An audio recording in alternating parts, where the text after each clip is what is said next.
Are you burned out from expectations that keep increasing while your ability to recover shrinks? If you're ADHD or autistic and ADHD, burnout isn't sudden. For you, it's been building your whole life. It started with the belief that if you just tried hard enough, you could overcome anything. And you had a lot to overcome. Conversations didn't come naturally for you. Maybe you said the wrong thing, misunderstood jokes, or talked over people. You may have struggled to pay attention or to complete simple tasks, or perhaps you melted down easily, feeling emotions quicker than you could manage them. You tried to fix it. You may have spent hours replaying awkward conversations until you understood exactly what you missed and what you should have said instead. You figured out how to get to class on time and how to look interested even when you weren't. You still made mistakes, but each one felt like a lesson that unlocked a new skill. It felt like progress. You didn't give much thought as to why everything was so hard. You might have told yourself that everyone's different and that everyone has their struggles. You assumed that you'd get to where you needed to be as long as you kept putting in the effort. What you didn't realize was that you were exerting a lot more effort than most. Unknowingly, you were building the foundation for chronic burnout. When you entered adulthood, there were suddenly so many new challenges.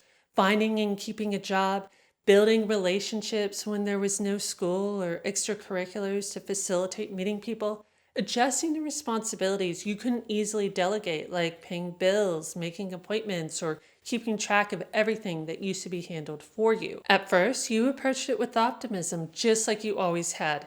If you just tried harder, everything would eventually fall into place. But after a while, you started noticing patterns. You realized you were cycling through jobs faster than everyone around you. You looked at your living space and saw unfinished projects and clutter you couldn't seem to manage. You wanted better friendships, but found it very difficult to make genuine connections. And you were tired, more tired than you used to be. Your recovery time got longer, but you didn't stop. At some point, you realized that the things you struggled with came naturally to others, and that you would always face these challenges. There was no version of trying harder that fixed this.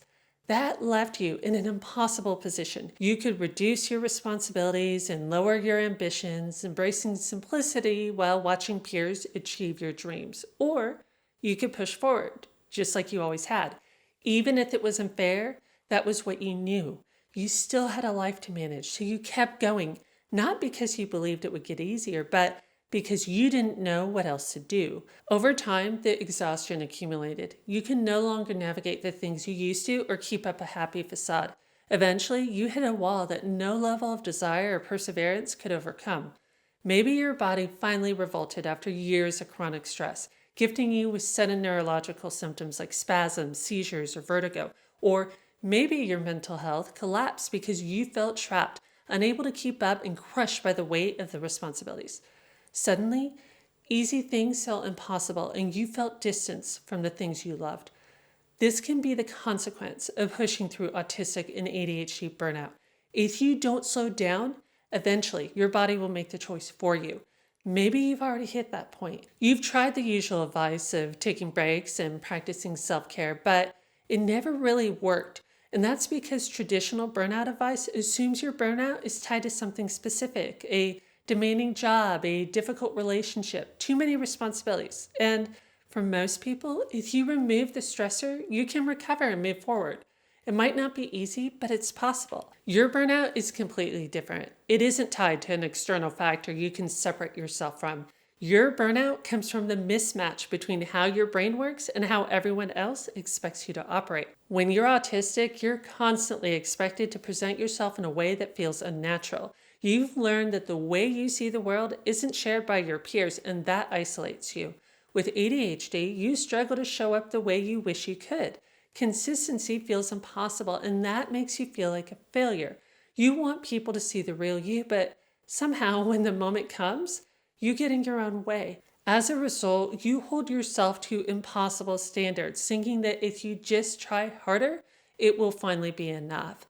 You use perfectionism as a survival strategy, and it is so exhausting. And that exhaustion doesn't reset. It accumulates. Every day you mask, every day you compensate, every day you push through something that took everything you had, it adds up. So what can you actually do? Well, For starters, recognize how much pressure you've put on yourself to always be the one compensating. Every interaction, every task, you're the one adjusting. You've done it for so long, it doesn't even feel like extra effort anymore. It's just how you exist, but it is effort, and a lot of it goes towards things that don't matter.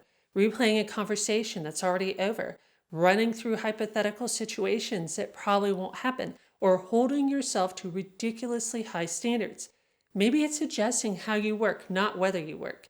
Maybe it's letting go of friendships that take more than they give.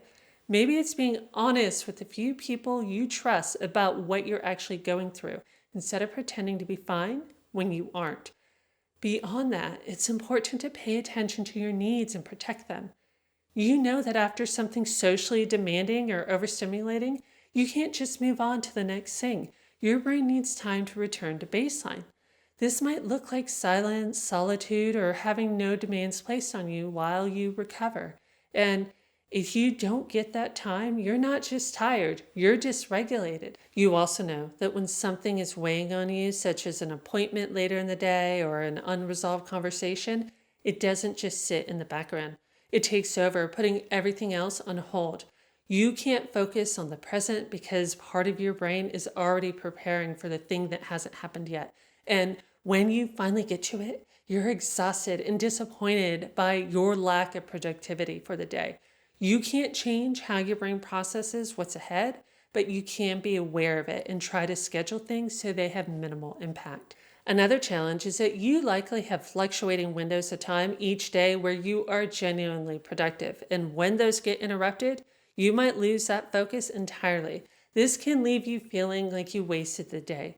The lesson is to be extremely protective of time where you know you're most productive. Now, you might know that all these strategies might help, but you hesitate to implement them because you've been told that your needs are excessive. So you say yes when you shouldn't. You fill your schedule like someone who recovers quickly, or you push past your body's signals because that's what you've always done.